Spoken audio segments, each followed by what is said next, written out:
Well, welcome everybody. Um, Hopefully they save the best for last, but we'll see. My name is James Serra. I am a data and AI solution architect at Microsoft.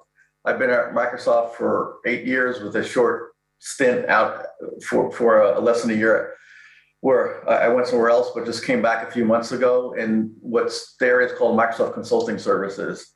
And today I'm going to talk about the data lakehouse, data mesh, and data fabric. I call it the alphabet soup of data architectures because there's a lot of confusion in the industry and from customers on what exactly all of these buzzwords mean. So hopefully by the end of the session, you'll have some idea of what they mean, at least at a high level, and then you can have conversations within your company to help them educate them on what all these architectures mean.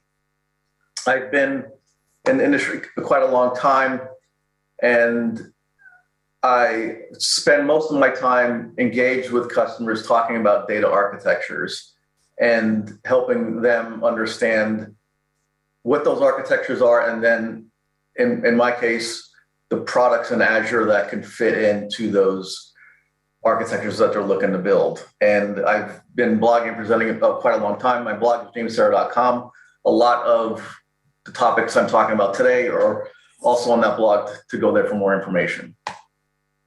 So the agenda is going to be, we'll talk about data warehouse, a data lake, modern data warehouse, and then we get into the meat of it where I'll talk about data fabric, the data lakehouse, and the really popular term today is data mesh in there. So I'll hit a lot on that, and happy to take questions. I will pause a few times during the session for questions and at the end, and then happy to have follow-up conversations.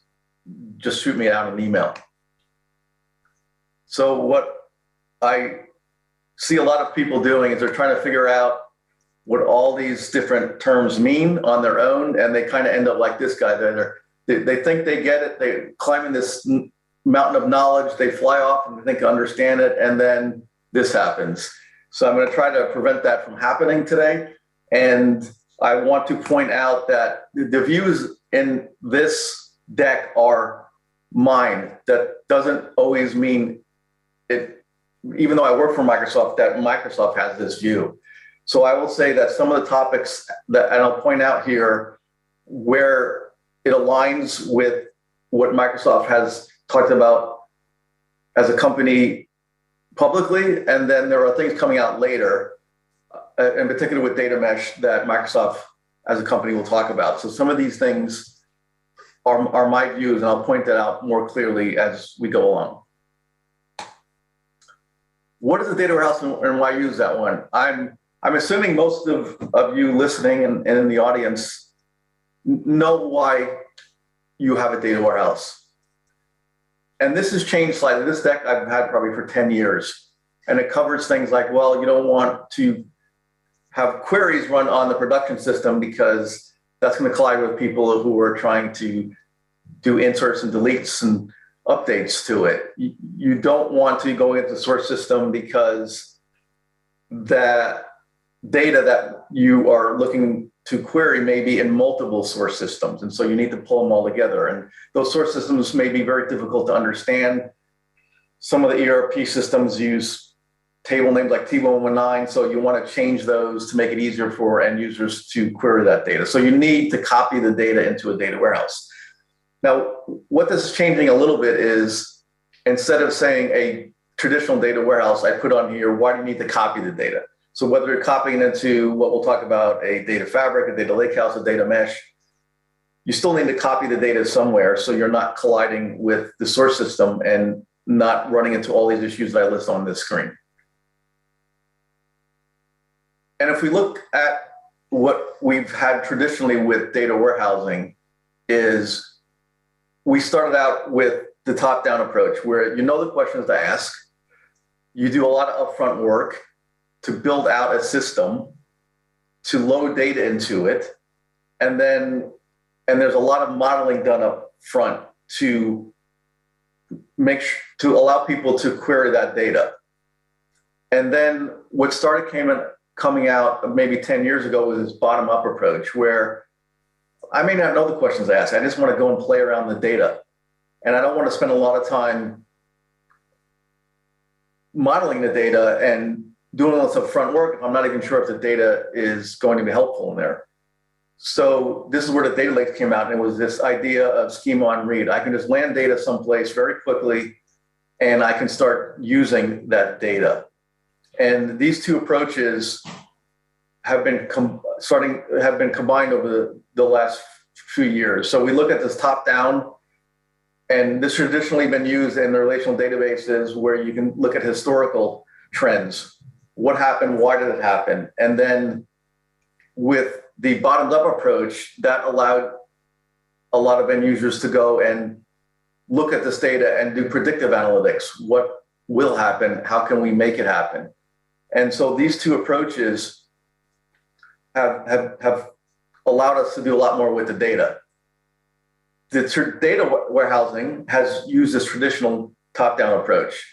You get the requirements, you implement the data warehouse, you go through a lot of work to do that, and cross your fingers, you hope that what you presented is what the end users want. I was a DBA for a dozen years. I had that pain of going and doing all this work, and you give it to the end user, and then they go, well, actually, this data is not useful.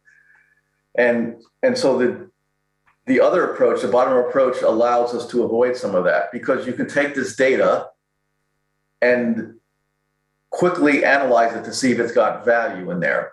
Now, you also, with this approach, was helpful in that I can land data in this data lake that I just couldn't do in a relational database.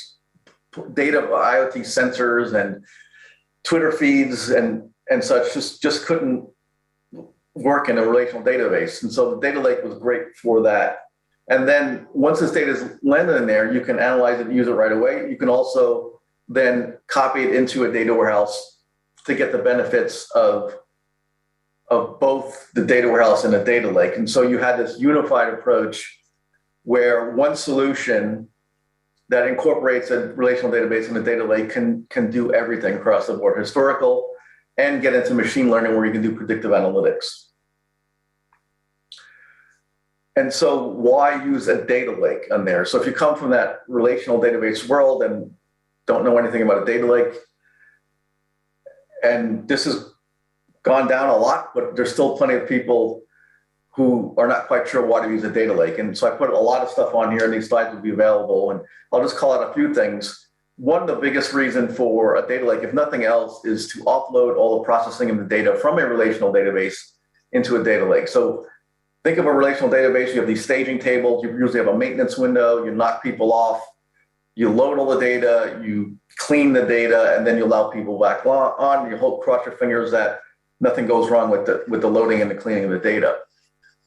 And it was also costly because compute for a relational database could be quite high. And also you're limited to the compute that the data warehouse, that relational database has. If I instead use a data lake, it's just storage. I can land data in there, and then I can put any sort of compute on top of that. I can use massive amounts of compute if I want to spend extra money. And then I clean all that data, and I'm not colliding with the relational database where the end users are trying to query that data. And I have a maintenance window that's just maybe a few minutes where I load the data in there, and that's it. So a big reason to use the data lake in there, but there's plenty of other reasons, including the ability to keep data around forever, because data storage is very cheap in a data lake. In a relational database, the storage is expensive, so I may load data and then delete it after I load it. And if I have to go back because I need to rerun the data load for some reason, I now use it to go back to the source system and pull that data again. With a data lake, I can just keep it in there, and it could be around. And if I ever need it again, I just pull it in there. So I'm not having to go back to that source system. So bottom line, a lot of reasons for using a data lake. And the customers I talk to, almost all of them use a data lake on there. All right, so if we have both the data lake and a data warehouse, at a high level, if you look at this, we use a data lake for that staging and prep, as I explained, and then we also use the data warehouse in combination with that for the main purpose of serving and security, because you'll see, and I'll talk about this further in a little bit, that with the data warehouse, there's more security you can have over it, like row-level security compared to a data lake. And people are used to a data warehouse. And also, it can help you with things like concurrency that are challenging within a data lake. So if we just look at both of these at a high level and we need to understand the main use cases for each, this is what we use this slide for. And I put this slide up there because most end users are only still in stage 2. They're just at a point where they're collecting all this data and centralizing it. And they want to get to stage 3 and 4 where you can start using machine learning on that. And that's where I see a tidal wave of systems being built, because most customers now, that they're getting out of stage 2 and they want to do more with their data.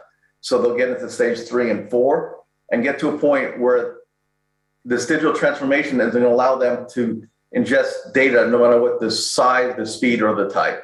And this is one of the things about the architecture we'll talk about, is you want to build something that can be reused over and over again and not have to go and reinvent the wheel, because if you build something that maybe can't handle real-time streaming or can't handle data of a certain size. All right, so this is where I a lot of times whiteboard with customers, and the end result is an architecture that looks like this. You have 5 stages that most people have. These 5 stages, they may call them something different. But if you're trying to build we'll call it traditional modern data warehouse in the cloud, you're going to have a stage where you need to ingest the data from all these different sources. This is where, if we're using Azure Data Factory is usually the prime candidate. We want to store this data somewhere, and this is in Azure Data Lake Store Gen 2. And this is where we have our data lake. Now, our data lake can have multiple layers in it. And data lake design is something I could spend a whole day with customers to understand what the requirements are, and then to build a design for a data lake, so you don't, and do it correctly and put the time up front so you don't have to go back and redesign the data lake because you didn't think through it well enough. But at a high level, what you're going to have is multiple layers in a data lake. You're going to have this raw layer, so you copy the data as it is from the source system, blend it into the raw. And my little data science person right here, that may be all they need. And think of a data lake as just a glorified file folder. I can put data in there very easily and quickly. And so the person who's got the skills to use data in a file format can right away start using it.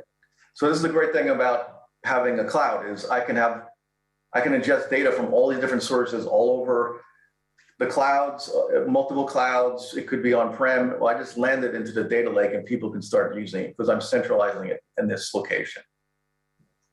Most of the time, you're going to have to clean the data.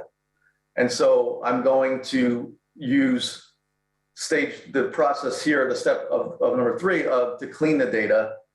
And so because data lake storage is just storage, I need to have compute on top of it that's going to go to the raw layer, clean it, and put it into this clean layer. So for step 3, there's a lot of options. It could be Azure Data Factory to data flows. It could be Databricks. It could be Synapse serverless, which has a component now. Open row set is the technology that you can use within a SQL statement, a T-SQL statement, to query data sitting in a data lake. And you can use regular T-SQL to query that data. And if you love T-SQL, you can do all your data cleaning that way and land it back into the data lake. And this gives you a lot of flexibility because I can fire up dozens of Databricks clusters if I wanted to clean the data quickly if cost is not a major concern in there. So there's a great thing about the separation of storage and compute. I may also want to have another layer called presentation, where maybe I aggregate the data and put it in there in a format that's conducive for people to use. I may have a sandbox layer where I copy the data and just have people have at it. And the data lake, because it's endless, there's no limit in the size you can have.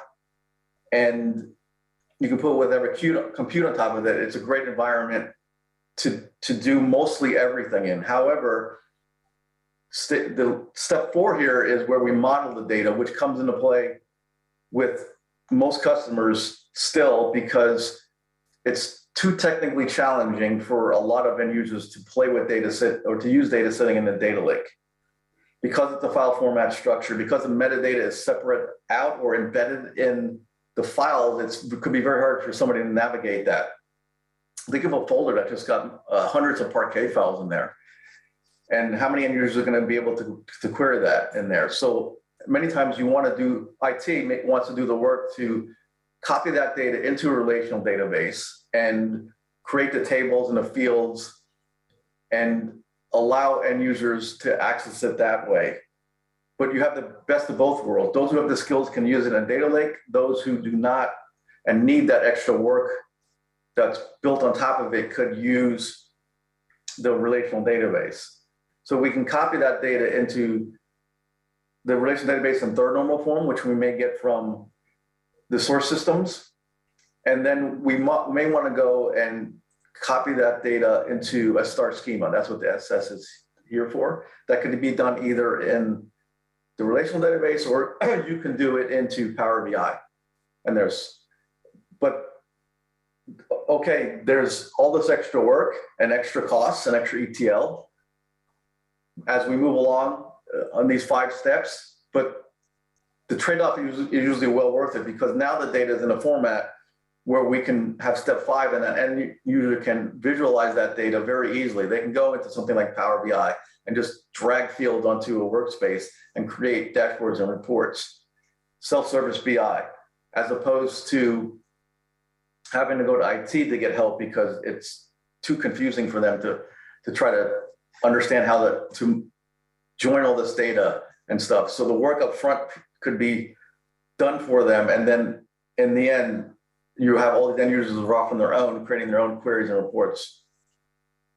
And so this has worked great for many years. I won't go back to my mainframe days, but we saw some similar solutions just were all on-prem. Now in the cloud, it's pretty much the same. But the addition is you have a lot more options in the cloud, especially because of the separation of compute and storage. So I have many areas where I can clean the data and many products I can use. And I've listed out all the Azure products here, but you can plug in other products that you may be using. A lot of times customers, well, I wish they were all using Azure. They may have a skill set and they're using some other third-party product, or they may have some licensing agreement. No matter, you can just switch. And most times customers use a combination of tools. So maybe they'll use Azure Data Factory for ingesting, and they'll still use SSIS jobs for something or Informatica or something on there. They may clean the data with data flows because it's very visual and easily, but there may be use cases that's not fast enough or doesn't have the features, and they may use something like Databricks and Spark. And I'll point out here, there's always exceptions to this, and I don't list all the different methods of ingesting data. For example, I don't have real-time data on here, representative in there, so that could add a number of other products on here. All right, so I'll pause there if there's any questions as I take a drink.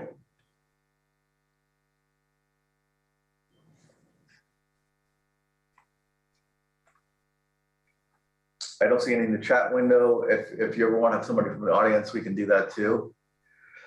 And as I said, I'll try to leave some time at the end for questions. Yeah. Hello, James. There is one. Okay. So if you take on, your company, you take on an acquisition, how do you structure the data link? Okay, so James, there's a question. If you acquisition another company, how would you structure their data lake? Yeah, I can see we have a smart audience and they're gonna have some great questions on here. I wish I had a whole day to talk through this. That's a big topic now, is how do I divide out the data lake on here? Do I use one data lake and separate it out by folders and then maybe use security to give only certain acquisitions access to that folder? That's one way of doing it. It could be that I have multiple data lakes and each organization has their own data lake. Of course, the challenge that is then if I want to combine the data from multiple data lakes, how do I do that? The general approach with Microsoft, and if you look at some of the documentation I have out there, is in a data lake, you have layers, and those layers are separated out into different accounts, different data lakes. So raw, clean, and presentation are all separated out. And that's done for security. It could also be done to help manage costs or understand the cost breakouts. But within each layer, like presentation layer, while that's separate from clean and raw in different data lakes, the presentation would have one presentation layer and separate it out in folders for different organizations on there. And that is, I would say, the best way if you're allowed to do that. There are certain things that you can say, well, we have certain laws within countries, we can't move it in there. And so that may prevent that. But ideally, you want to centralize all that data into one layer, presentation layer, so that makes it easier to query that data. And also one group is managing that. And this gets into the data mesh, which we'll talk in a little bit, where it decentralizes this to a point. But in summary, the answer is a lot about that. It depends. I know that's an overused statement, but most customers I see we try to have them create one data lake account for the presentation layer and land everything in there. James, we got one more question. With number 4, can you just use Synapse serverless and leave the data in the data lake? Yes, that's what a good segue into what I'll talk about for a data lakehouse and not using a relational database. All right, so I'll jump ahead to talk about data fabric, and then the answer to that question will be when we get to the data lakehouse.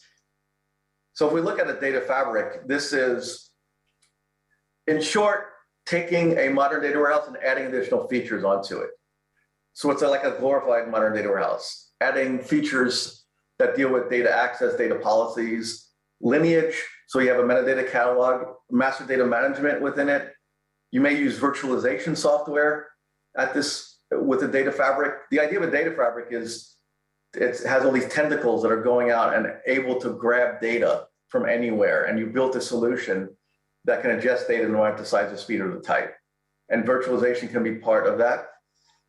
Also adding real-time processing, more data science tools in there, APIs where you make the data available through API calls for anybody to use. And you also may build it out, this data fabric, in these building blocks and these products. So somebody can come along and say, well, I like what you've built in a data fabric. I don't need to use a data fabric, but you have this great ingestion piece. Can I please use that in my product? And if you build it in a building block or services way, you can do that. So this is what I've seen most customers define a data fabric at. Now, this is my definition. This is mostly a majority of other people think of it this way, but there's a lot of confusion out there. Some people will call a modern data warehouse a data fabric on there. So think of it this way, is they're both the same in that they're trying to centralize the data and make it available to ingest data from anywhere. Data fabric just being a more fancy term that can have more capabilities than your traditional modern data warehouse. And now getting the data lakehouse, if we look back at a quick history, we've had this data warehouse approach for many years. If you think of Teradata and Netezza, I started at Microsoft in the parallel data warehouse, all these massive parallel processing MPP technologies that can handle big data. And they would have usually a data warehouse with all the data, and then they would separate it out into data marts with a copy of their data.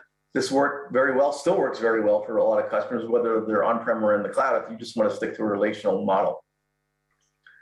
We came out and it really only been about 11, 12 years ago with the data lake concept came out. And the idea was I can do everything in a data lake. I could just throw all this data in there, and it's this magical world of rainbows and leprechauns and unicorns, and I can have all the data cleaned and mastered and easy for end users to use. Well, that failed miserably because customers who said we don't need relational databases anymore saw the challenge of trying to get your average end user to use a data lake where you went out and said, hey, the data's sitting in this folder structure, go use Hive SQL and go fire up a Spark notebook and have at it. And that didn't work. So that data lakehouse only approach was rethought, and what came out was this cloud data platform of having both a relational database and a data warehouse, what I hit on before. And this is something that still most of the majority of customers that I deal with build out and will continue to be this way. However, there is what I'll say a small subset of users or use cases where you can use a data lakehouse where the idea is no relational database, I just put everything in a data lake. And the first thing you should say was, wait a minute, this failed miserably before. Why would it, what's different about now? And that's the Delta Lake. This is where features, software, it's a software layer built on top of a data lake that gives that data lake additional features. And this was brought out by Databricks, and the features that are added are things like ACID compliance that you get in a traditional relational database is in here. Time travel, meaning I can version the data, which helps with auditing. As in one environment, I can do both streaming and batch without having to use different products. I can enforce schemas, so data that gets in there that's not uniform won't blow things up. And then the biggest reason is with the Delta Lake, you can do updates, deletes, and inserts. In particular, use the merge command to data sitting in a data lake via the Delta Lake functionality on there. And this has become popular because more and more customers now are trying to update data as it sits in a data lake, and Delta Lake allows them to do that. Without that, to do that in a data lake could be, if not impossible, very performance and time consuming. So Delta Lake came to the rescue in that case. And Delta Lake in itself has a lot of improvements for performance that you wouldn't get into a data lake. So this has allowed some of those use cases to get away with just putting everything in a data lake and not using that relational database. So the great use cases for this is reliability. Instead of having a data lake and a data warehouse that got to remain consistent, I don't have to worry about that anymore. There's only one copy of the data. I also don't have to worry about data staleness with the relational database being older than what's in the data lake. Also, machine learning solutions work better on data, a file format structure in a Delta Lake than trying to do that on a relational database. So it makes the data scientists happy because they can have access to the data in that file format. And then it's cheaper because one copy of the data. However, there are trade-offs to not using a relational database, and I listed them here. One is speed. You'll never get the speed in the data lake that you would in an MPP system because of I won't go into the technology behind the scenes, but MPP technology can give you seconds, if not milliseconds, response time to billions of rows of data that you would never get in a Delta Lake, which may be all right. So the idea is look through these concerns, and if they're not a big deal, then you can say, well, I'll just do everything in Delta Lake. But if you need millisecond response time and you're counting on the data lake to do that, you're not going to get that. There's also things like security that are enhanced in a relational database. I mentioned before, row level security, column level, dynamic data masking. Those things don't exist in a Delta Lake. Now there are workarounds and there are tools you can do that within the Delta Lake, but then you're copying the data within a Delta Lake. And if you're going to go to that level, why not just copy it into a relational database? Again, the metadata separate from the data, so that can be very challenging for end users. It just can be too complex for them sitting in a Delta Lake world, because it literally is just Parquet files sitting in there. Now you can put things over it to make it easier to understand what those things are, but it still has to be done. So there's work involved, just like a relational database. And if it's not done, then it can be very confusing to find the data you may need in there. And then there are things like concurrency that can be a challenge in a Delta Lake, hundreds or thousands of users hitting the same file at a time. Missing features like referential integrity doesn't exist in the Delta Lake. some of these features really lock you into a Spark environment in many cases that you gotta be aware of. And then this was a big one. A lot of customers love T-SQL and they don't want to use Spark SQL because it's just different enough to cause problems in there. So I want to stay in a relational database world because I can use T-SQL. And people are used to the relational database. However, this is where it changes. And where the question before was, Synapse with the serverless feature has made some of these concerns going away. I can create a view that has T-SQL in it on top of a file sitting in a Delta Lake because it's supported. And I should point out Delta Lake is supported by almost all products within Microsoft now, and including serverless. So I can have that view on top of that Delta Lake, and then I could run a serverless pool within Synapse that is querying that data. To the end user, they could be in Power BI, which is going to query that serverless, which is going to use serverless to execute that view. And they're going to think it's sitting in a relational database when it's really in a file sitting in the Delta Lake. So you get the benefits of using T-SQL, and you get the benefits of serverless, where it can scale up and down and give you possibly more performance as well as less cost, because it's pretty much a pay-per-query model in there. In addition, if you can use Power BI, some of these other concerns go away. For example, speed. If I have this data in a Delta Lake and I need millisecond response time, I can import it into Power BI. And because behind the scenes it's a tabular model in memory, or I can use things like aggregate tables, I can now have millisecond response time and deal with things like concurrency. And also be more cost effective that way. And then also have role-level security, because Power BI has that in there. So this is where I'm starting to see some end users, so some customers use just the Delta Lake in combination with Synapse and Power BI.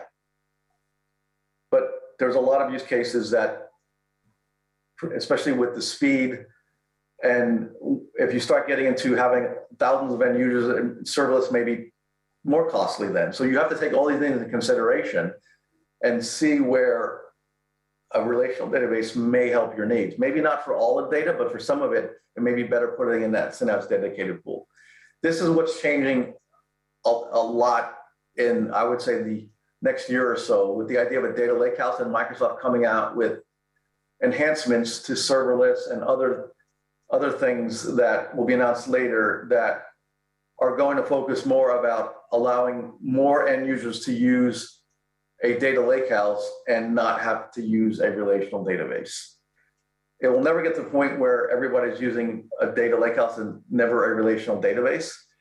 And relational database, also think of it as there's two aspects to that. One is the storage is relational, and then the compute on top of that is a relational in there. And both of those things will be enhanced and could lead to more use cases of customers using just a data lakehouse. So I'll pause there for a question or two.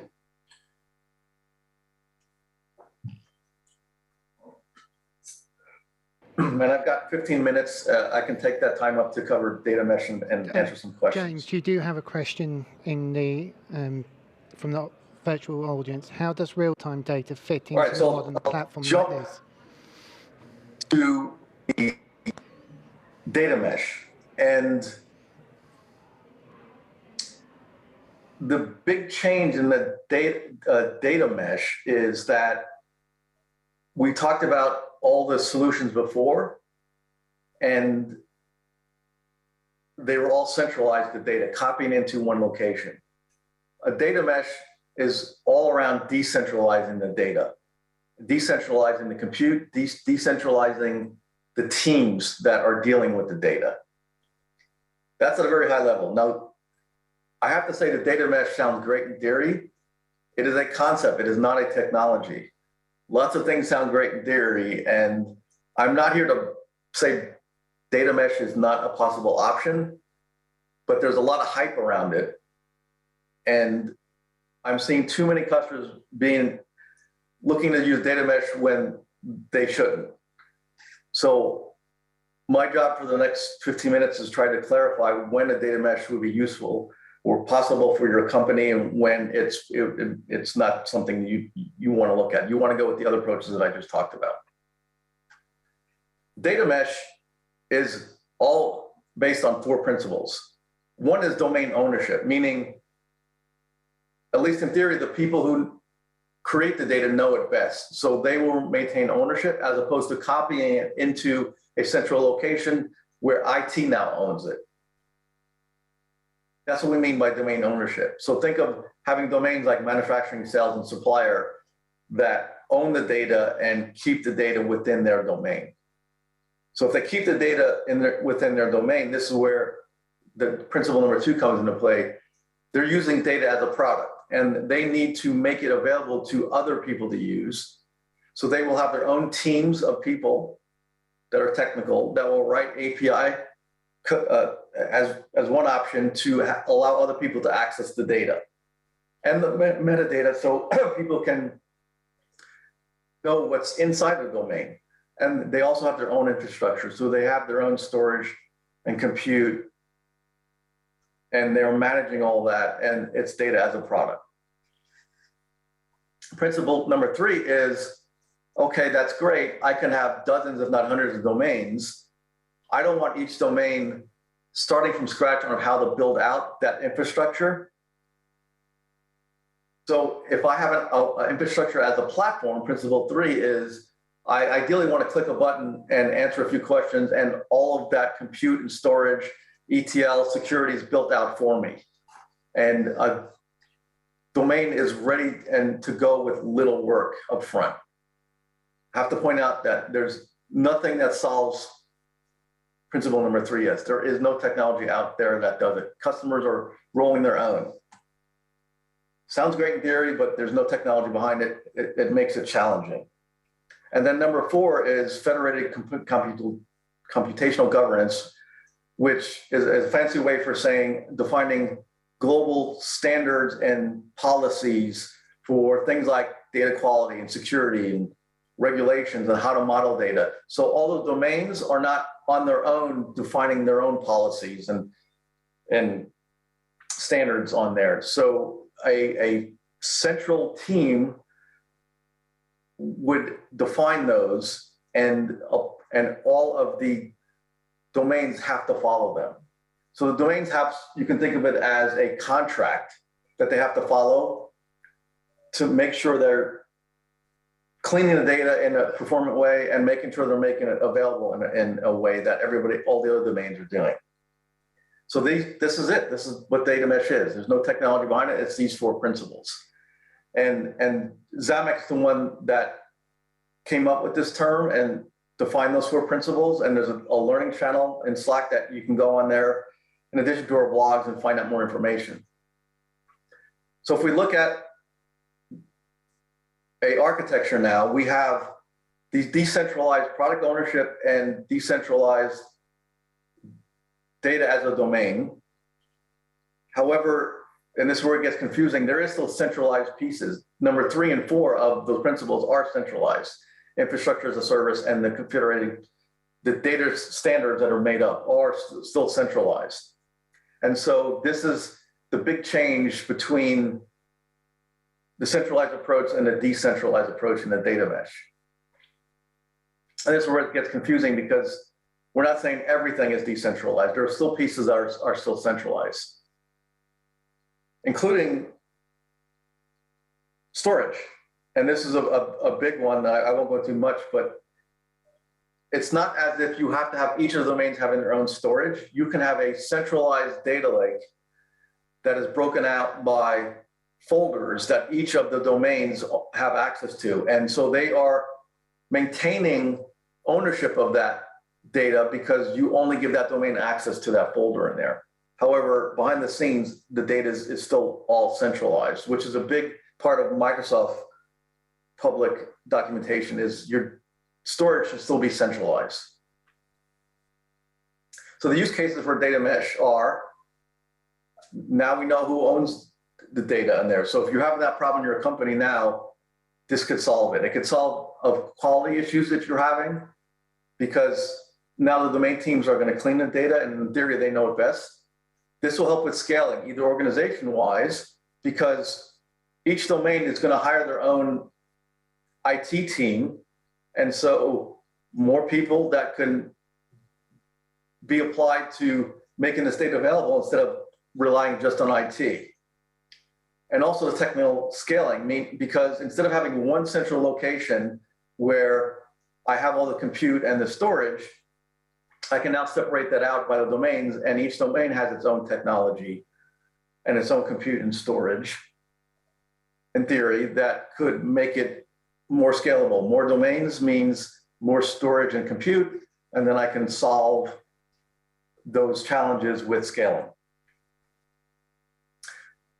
The logical architecture that goes behind the scenes with the data mesh, this is where it's very challenging, is you have these domains and you can have manufacturing, sales, and supplier. But what you may want to do, and what data mesh talks about, is you may have a consumer line, because the supplier domain may be very difficult for somebody outside of that domain to understand. So you copy the data into something that's more easy for consumers to understand, as well as have what is called aggregate domains, where you combine the data from two domains for performance reasons into one domain.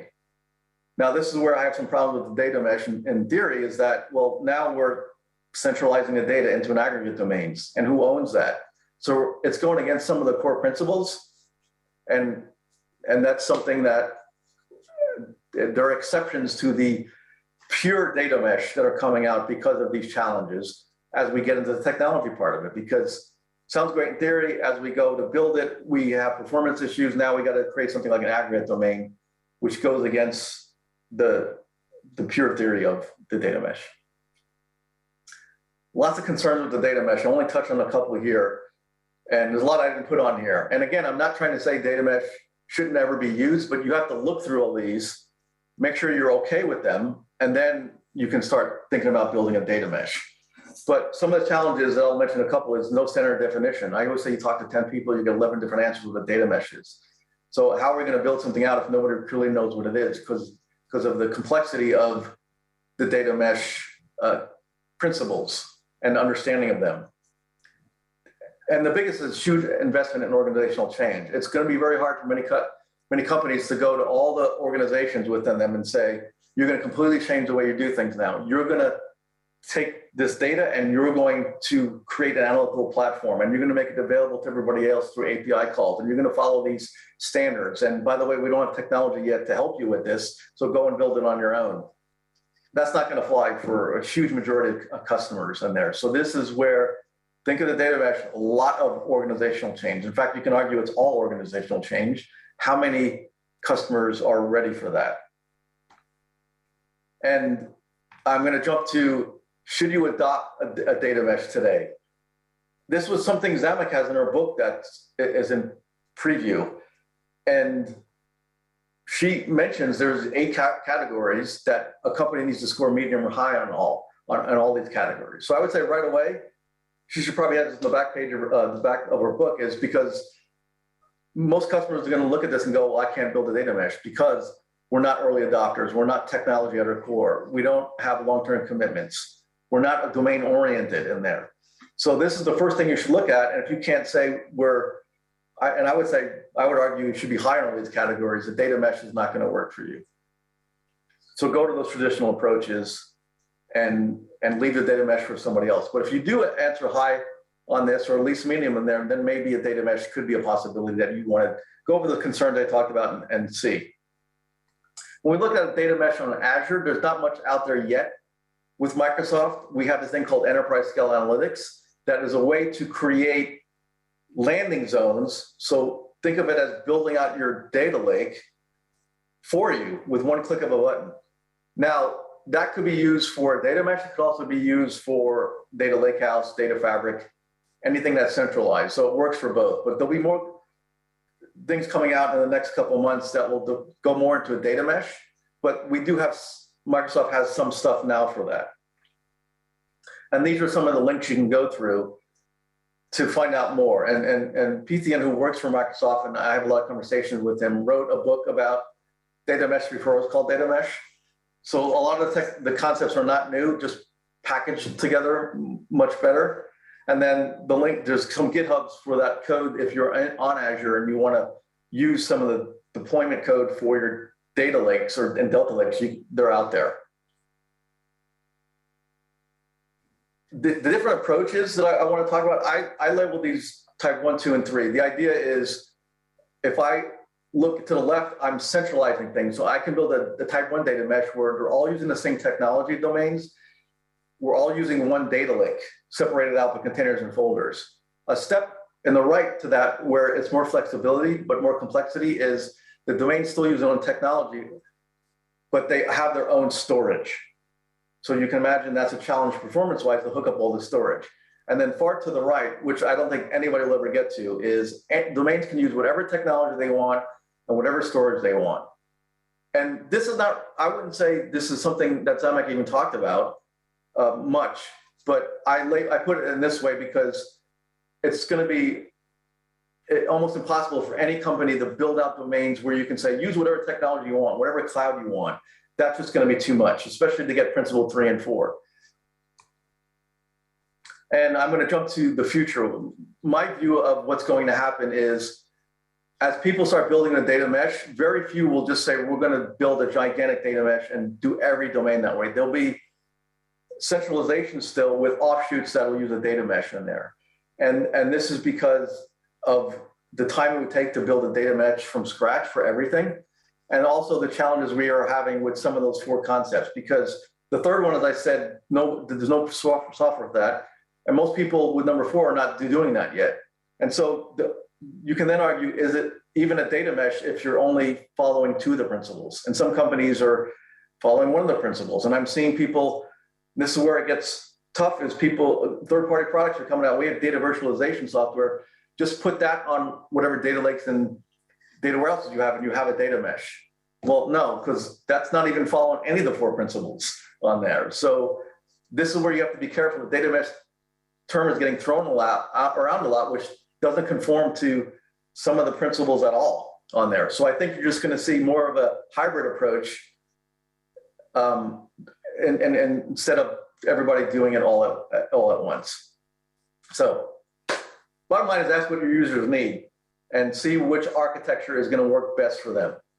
All right, so I got 2 minutes. If you have any questions, happy to take them. And if you like the session, give me some feedback. If you don't like it, ignore it. No, so up for any kind of feedback. Constructive criticism is also appreciated. Any follow-up questions too, please use my email and send it out to me. James, you do have a question on the virtual platform, and it's how does real-time data fit into the modern platform like this? Yeah, and I purposely didn't put it on there because it adds a lot of complexity. If you're in the Azure world, if you're trying to real-time streaming, you're talking about using Event Hub or Kafka or Azure Stream Analytics. The idea is it's all going to land into a central data lake on there. And then you're going to either aggregate or use other products to get value out of that streaming data right away, and then decide if that aggregate data should go into a relational database or not. So real-time streaming is part of that. It adds more complexity, hence I didn't want to talk about it in this 50 minutes.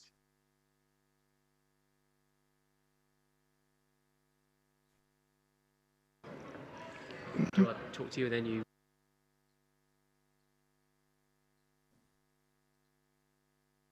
All right, well, we're at the top of the hour. I'm sure people are willing to go out and James, we have dinner. Just one more quick question. Sure. Is data mesh more for analytical or operational? I'm glad you clarified that. Analytical. Everything I talked about is analytical. There is no OLTP solution that you would build in this. So you would use OLTP as source systems, but any of these solutions are all for analytical side of that. Even within a data mesh, within each domain, you're going to have an OLTP component, but you're going to copy that data into a analytical platform. Now, this is where I have some big disagreements with Zamek. She says you don't always need to copy it. You can use the storage, but the OLTP, but because it's immutable storage, but in most cases there's not. I still deal with customers who got mainframe. So in 99% of the cases, you're going to have to copy that data into an analytical data lake and data warehouse within the domain. So despite what she mentions, data lakes and data warehouses are not going away. They will be available in the domains, because the domains themselves will create that analytical platform that'll make it available to everybody else outside of the domain to use. In a data mesh, a domain contains an operational and an analytical piece. One quick question. Does the domain contain the operational and the analytical piece in a data mesh? Yeah, the idea is you're gonna, and this is where you take a lot of time defining the domains, which you could spend months on, but you can go to, say, the manufacturing domain, and they've already got the OLTP systems in there. They may or may not have their own analytical platform. Maybe they're relying on IT to do all that. So say they don't. You would go to that domain and say, we changed, we're building a data mesh. Go hire your own team and create your own analytical platform within your domain. Once you do that, write some API calls to make it available so other domains can use it. But each domain will have their own analytical platform. And hence you're probably going, well, my company's never going to go for that. You're right. This is why not every company is going to use the data mesh. But each domain has their own OLTP system, their own analytical platform of data warehouses and data lakes. And IT is left not to deal with that. All the domains deal with that.